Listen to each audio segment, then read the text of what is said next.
Dando início aqui ao evento de hoje, eu gostaria de agradecer a presença de todos, né, desejar boa tarde a todos e dizer um pouco, acho que de maneira bem breve, aqui a motivação, aqui, né, o ponto de partida do nosso projeto, em que esse evento, né, que muito agradeço à organização da Cecília e de João Paulo, né, que comandaram a organização aqui desse evento, 1817, né, Pernambuco, Brasil e o Mundo, né, que celebra um pouco, não só essa data, né, importante, o bicentenário aqui da Revolução Pernambucana, mas que é parte, então, de um projeto mais amplo, que, né, os dois professores têm contribuído bastante, aqui da Biblioteca Mindlin, que é um projeto chamado 3x22. Né? 3x22 é um projeto para justamente pensar o bicentenário da independência, o centenário da Semana de Arte Moderna e, né,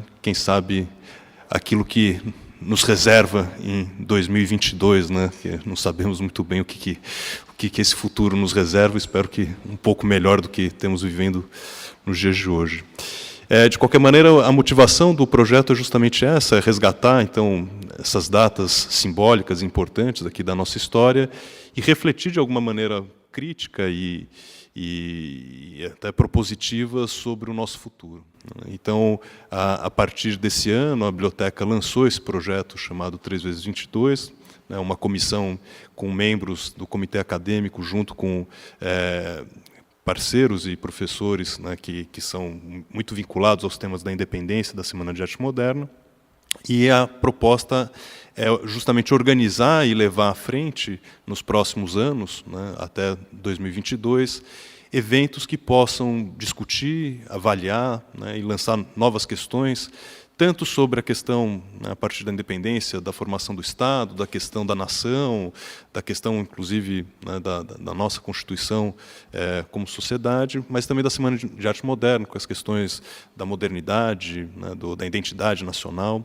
Então, esse é um projeto que nasce esse ano, mas que, né, a ideia é que frutifique nos próximos com seminários, com publicações, exposições, né, partindo aqui desse espaço que é muito rico, acho que com um grande acervo que temos como material, né, de ponto de partida para as nossas discussões. Né. Então, é um pouco essa, né, a motivação, da onde que surge, né, os seminários. Na semana passada a gente teve um outro evento mais vinculado à questão do modernismo, né, com um evento sobre a Clarice Lispector, e a ideia é justamente isso, ir fomentando, né, nos próximos anos essas atividades. Esse especificamente, né, um evento tão organizado pela Cecília Helena e pelo João Paulo, que eu muito agradeço, então, pela, né, iniciativa, e agradeço especialmente também àqueles que, né, vieram hoje aqui para debater e para apresentar os seus resultados de pesquisa. Né. Então, aqui teremos uma mesa inicial, né, História e Historiografia da Revolução Pernambucana, com o Flávio Gomes Cabral e o Breno Andrade, né, com os comentários, né, a participação da Marisa Sainz Leme, e a Conjuntura Luso-Americana de 1817, com a participação do Guilherme Costa Santos e o Adriano Comissoli, né, então, com os comentários e o debate da Vilma, né, minha professora, que muito me honra participar aqui desse evento. Então, vou chamar aqui a Cecília Helena para dar o ponto de partida aqui para as discussões de hoje. Bom, boa tarde a todos. É um prazer muito grande estar aqui. Eu e o João Paulo organizamos essa atividade no âmbito, como já mencionou o professor Alexandre, da comissão da Biblioteca Brasiliana Mindlin, que está encarregada de organizar as comemorações do bicentenário da independência.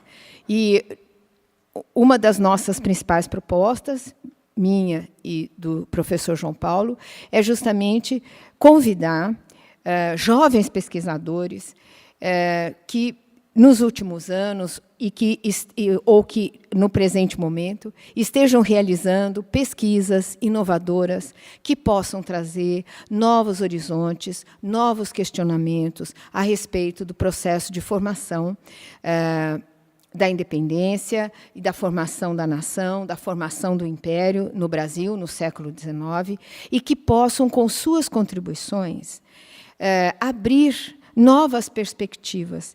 Quer dizer, sempre, claro, levando em consideração o enorme conhecimento acumulado em torno de temas tão complexos, mas o olhar daqueles que atualmente se debruçam sobre seus trabalhos, sobre os arquivos, sobre inúmeras fontes, traz sempre uma renovação, não é? Uma perspectiva inovadora, e também abre espaço para que esses pesquisadores possam divulgar os seus trabalhos.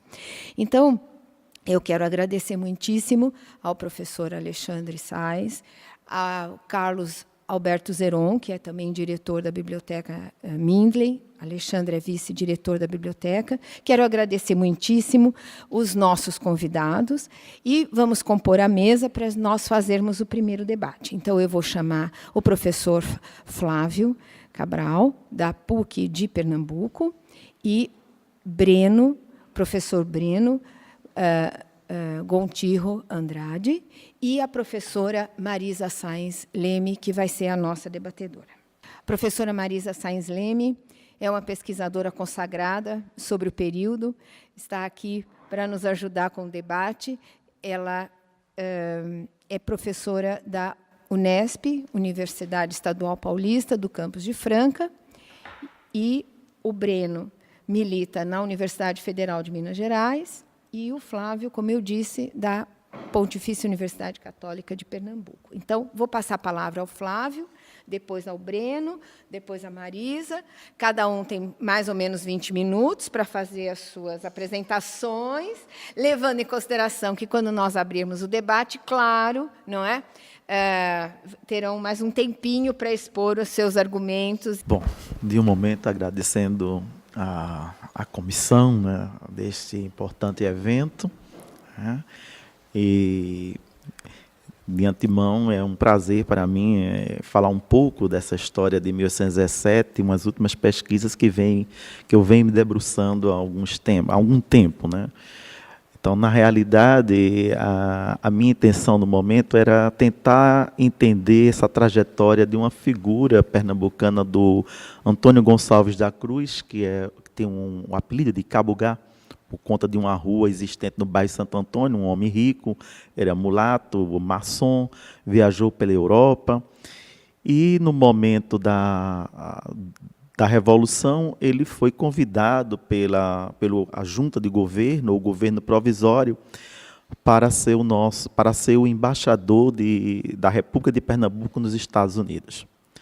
Então, Cabugá, antes do momento, ele havia recebido o encargo de chefiar o erário, e depois eu percebi, pelas pesquisas que eu estou fazendo ultimamente no Itamaraty, no APEG, que é o Arquivo Público do Recife, no Instituto Histórico e Geográfico do Recife, Pernambucano Recife, e o Arquivo Nacional. Evidentemente que eu não consegui ainda terminar os volumes de códices que tem a respeito da Revolução de 1817. Principalmente o Arquivo Nacional, que ainda tem coisa que, sinceramente, é preciso muita gente, um mutirão, creio eu, para terminar aquela documentação, né? A Biblioteca Nacional teve a felicidade, vamos dizer, de ter aqueles volumes da Devassa, né? E outras coisas que existem.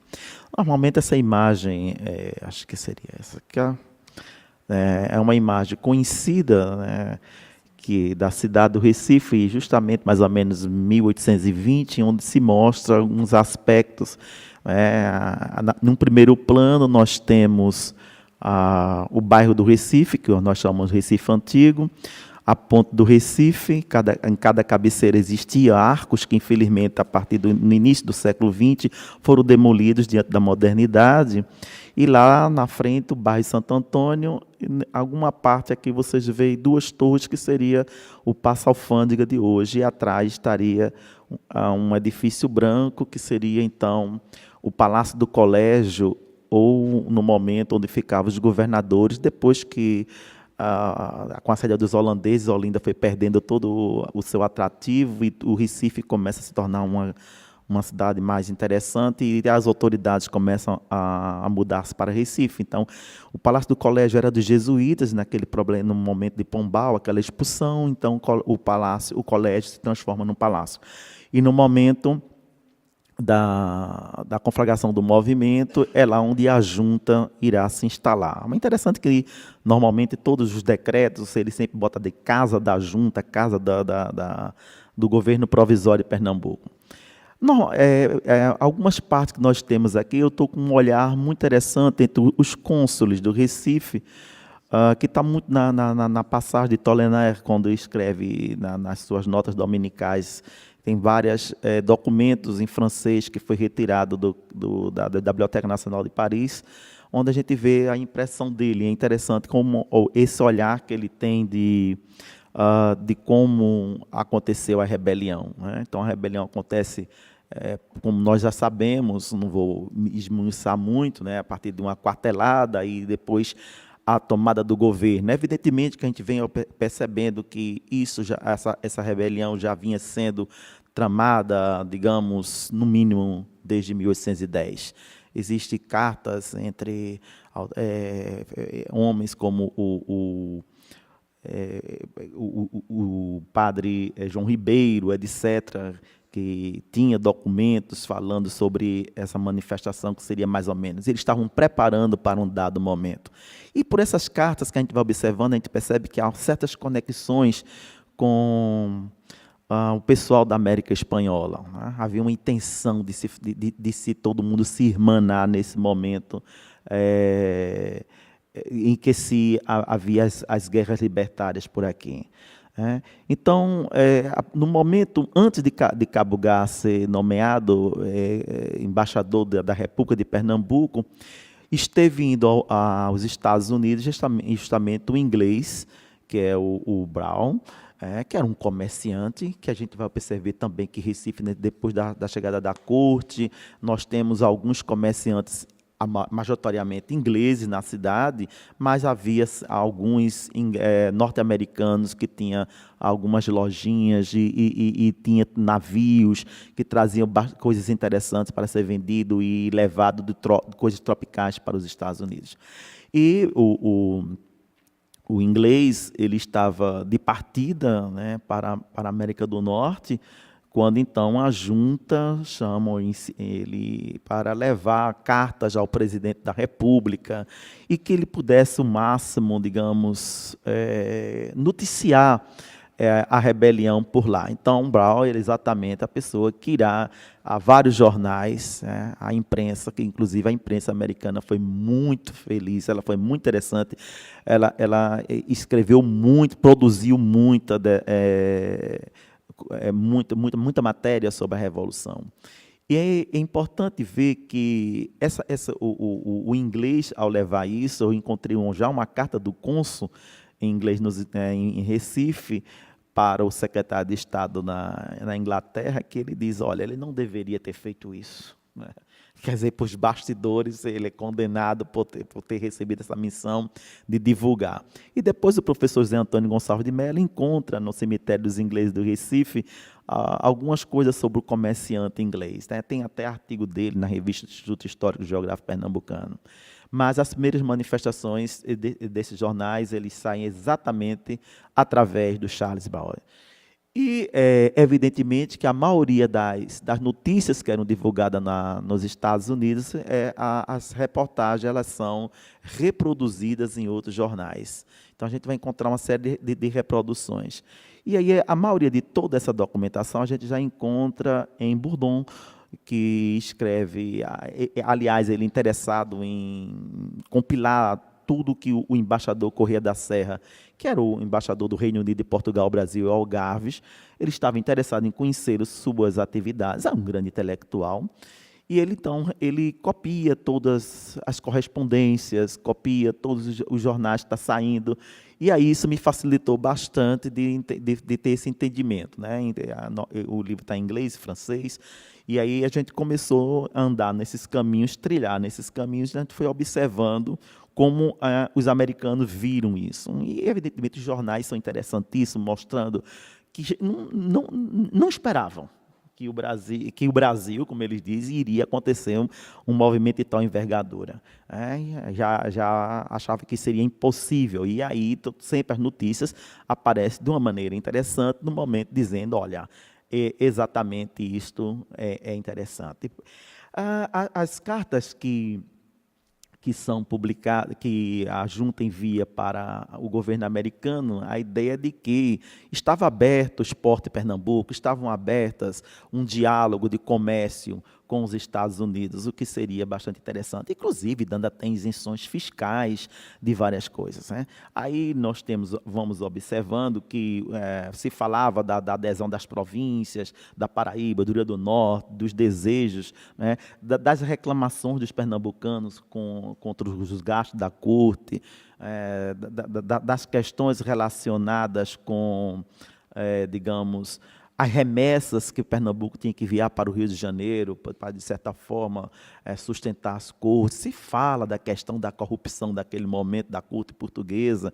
Então, os pernambucanos não estão muito simpáticos com a chegada da corte, porque se sentiam-se prejudicados, porque, na prática, isso sangrava os cofres públicos, né? Lá em Tolena tem uma parte interessante desse francês.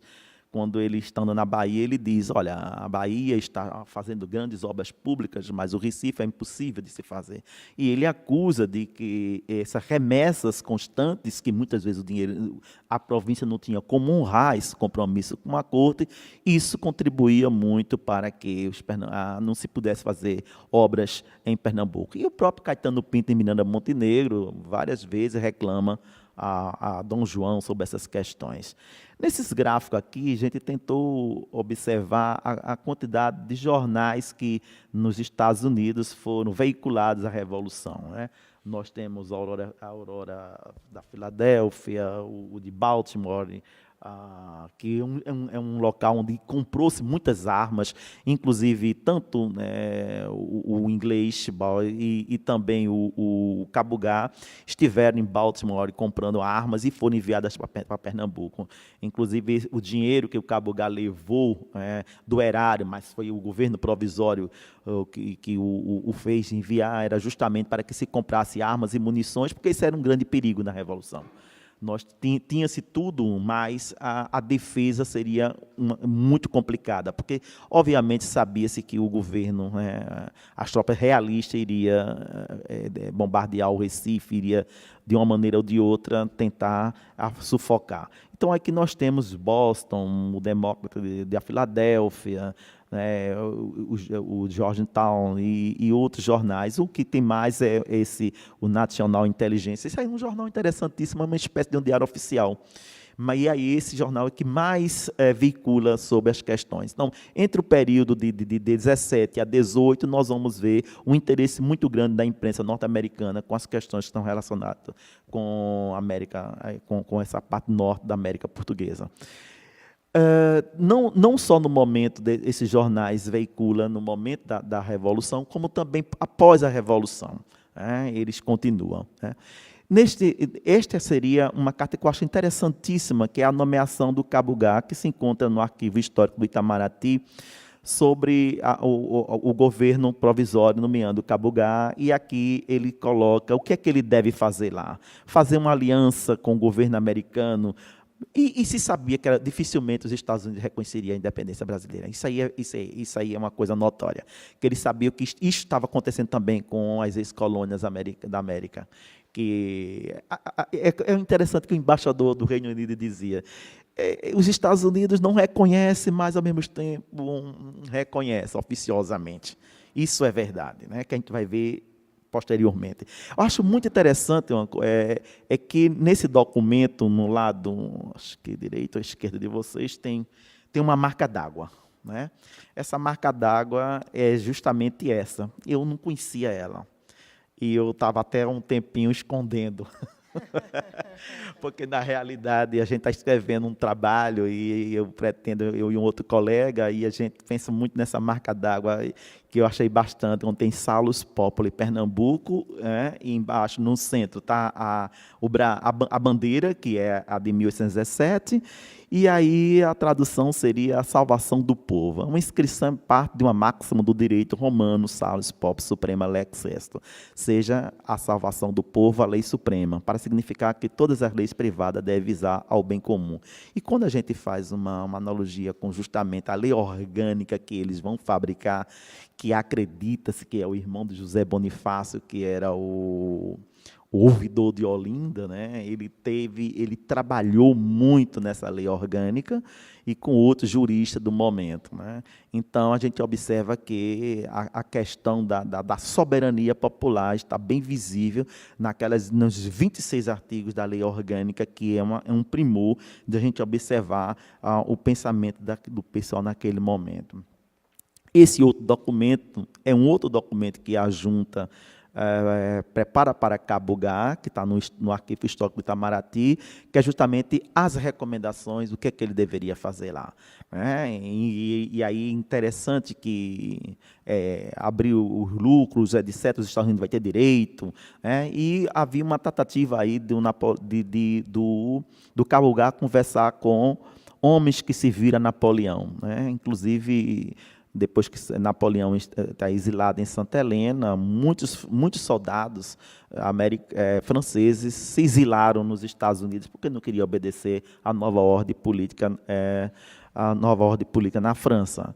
E o Cabugá teve uma conversa com José Bonaparte na Filadélfia, que a ideia seria justamente contratar soldados que pudessem servir nos exércitos pernambucanos, de uma forma, ver como seria essa questão, E eles também precisavam de dinheiro, estavam sem trabalho, então foi oferecido uma série de coisas interessantes, Essa parte aqui seria um dos jornais que está veiculando a Revolução, que fala da chegada do Cabugá, sobre a República, sobre o apoio de outras capitanias, sobre a bandeira de Pernambuco.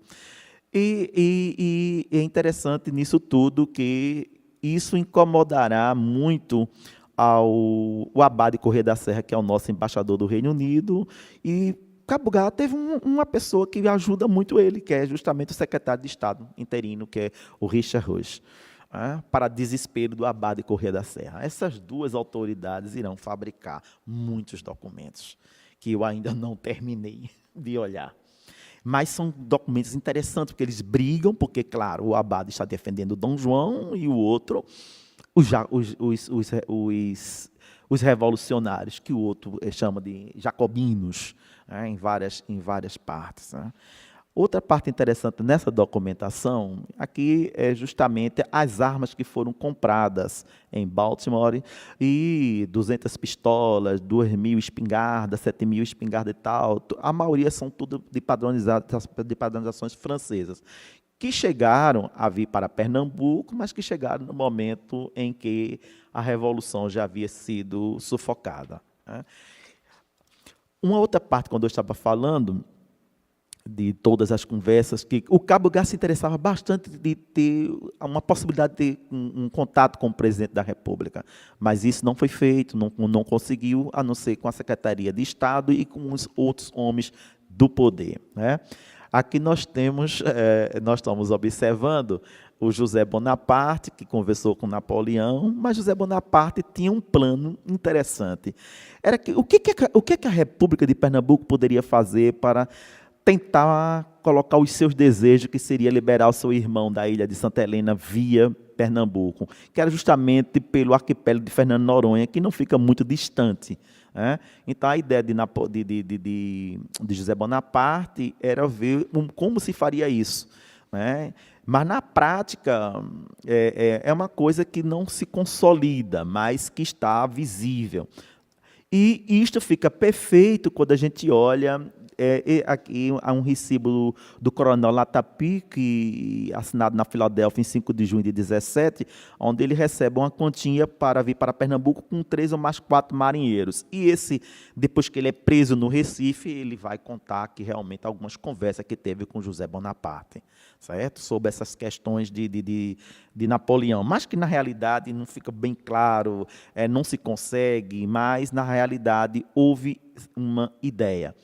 A chegada desses militares franceses gerou certos rebuliços, principalmente que um desceu no Rio Grande do Norte, o outro desceu na Paraíba, na Baía da Traição, e de lá ele foi descoberto, houve a desconfiança do governador da Paraíba, que tentou, depois eles são levados para o Recife, presos, e entrega ao Luiz do Rego Barreto. Toda essa trama, ela se encontra no Arquivo Nacional, numa devassa, que depois eu consegui essas cópias e que eu ainda estou a trabalhar nela, e que a gente vai percebendo desejos dos revolucionários e os desejos de José Bonaparte. Na realidade, o Gonçalves da Cruz conseguiu assinar alguns acordos com a Secretaria de Estado norte-americana. Entre os mais interessantes seria que os Estados Unidos jamais consentiria que o porto pernambucano fosse bloqueado, abriam questões de isenções fiscais, de comércio, estava aberto para eles, sem nenhum problema. Foram firmados acordos bilaterais interessantes, poderia comprar armas à vontade, sem nenhum problema, para desespero do Correia da Serra. Isso vai gerar um problema seríssimo. O Correia da Serra colocou espias no encalço de Cabugá, mas Cabugá também colocou espias no encalço do Correia da Serra. E esses espiões vão trabalhar bastante, né?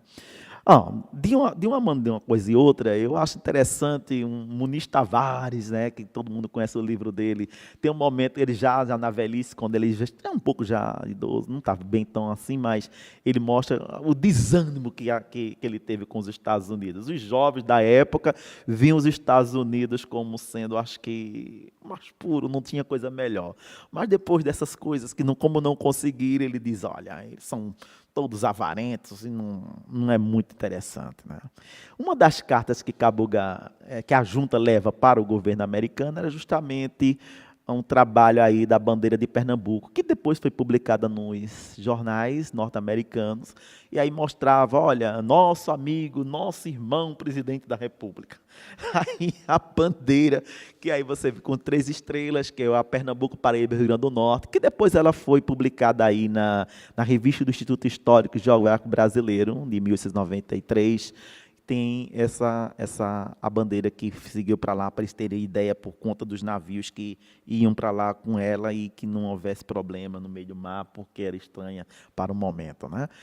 Bom, no fim, a Revolução ela sucumbe, né? Alguns documentos do arquivo público do Estado, a gente vê que quando o governo toma conta, né, os realistas vão tentar apagar a memória da Revolução. Então, grande parte da documentação ela encontra completamente riscada.